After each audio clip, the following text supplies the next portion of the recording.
There's a feeling that doesn't have a name. You only notice it after you finally get the thing you wanted. Maybe it was a job, maybe it was a relationship, maybe it was a place you spent years trying to reach. The thing happens. And for a moment it feels like everything is about to change. And then a week passes. A month. And you realize you're already thinking about the next thing. A French writer in 1942 wrote about exactly this loop. You've heard his answer. You've seen it quoted on Instagram. You almost certainly understand it backwards. The writer's name was Albert Camus. The book was called The Myth of Sisyphus. He published it in occupied Paris, in the middle of a war, when half of Europe was wondering whether life still meant anything at all. And he opened the book with one of the strangest sentences in modern philosophy.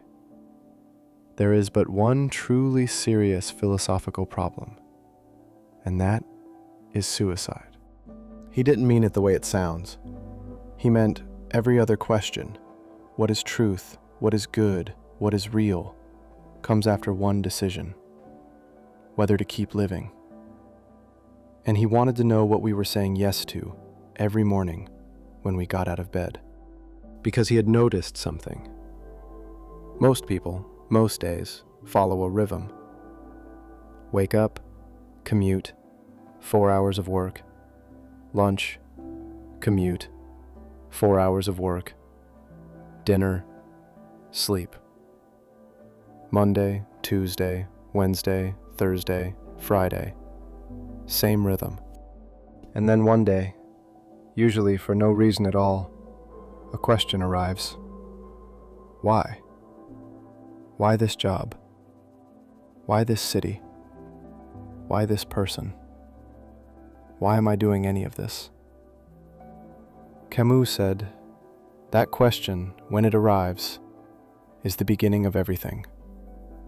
He gave it a name. He called it the absurd. Not absurd as in funny. Absurd as in, you are a creature who needs meaning, living in a universe that does not provide any. You ask, it doesn't answer. That silence between the question and the non-answer. That's what Camus meant. And he said most people respond to that silence in two ways. Both of them are wrong. The first response is the most common one. You feel the silence, and you decide the problem isn't the silence. The problem is that you are chasing the wrong thing. So you pick a new thing. A better job, a different relationship, a bigger goal.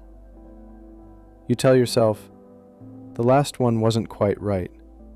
The next one will be different. And for a while, the chase itself fills the silence. You're busy. You're moving.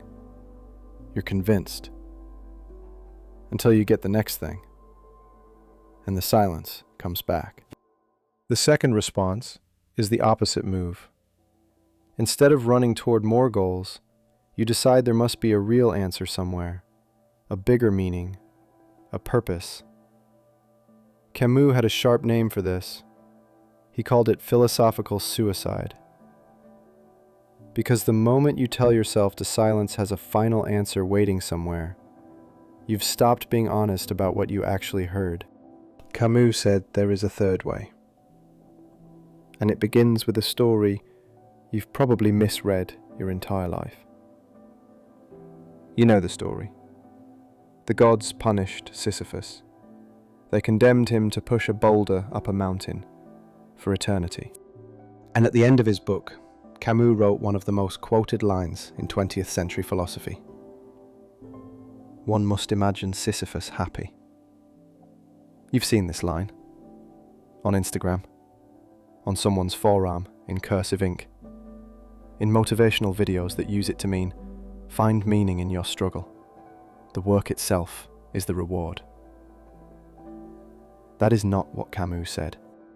Read the passage carefully. Camus was not interested in Sisyphus pushing the rock. He says so directly. It is during that return, that pause, that Sisyphus interests me. The return, the walk down the mountain, after the rock has rolled back to the bottom. That is the moment Camus cares about, because that is the moment Sisyphus is fully conscious of his situation.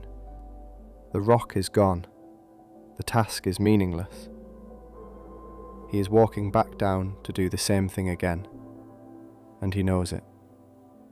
There is no illusion left, no promise that this time will be different, no story that the work matters. And he keeps walking down anyway. That walk, that is your Tuesday morning after the promotion.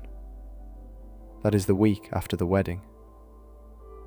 That is the silence after you finally got the thing you'd been chasing.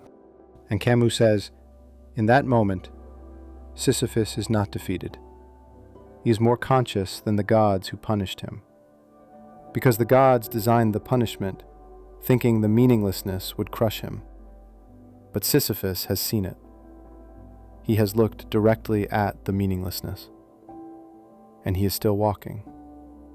He is not happy because he found meaning in the rock. He is happy because he stopped needing the rock to mean anything. He's walking down the mountain, awake.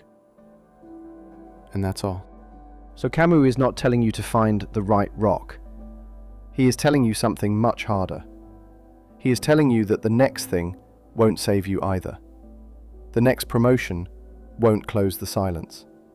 The next relationship won't close the silence.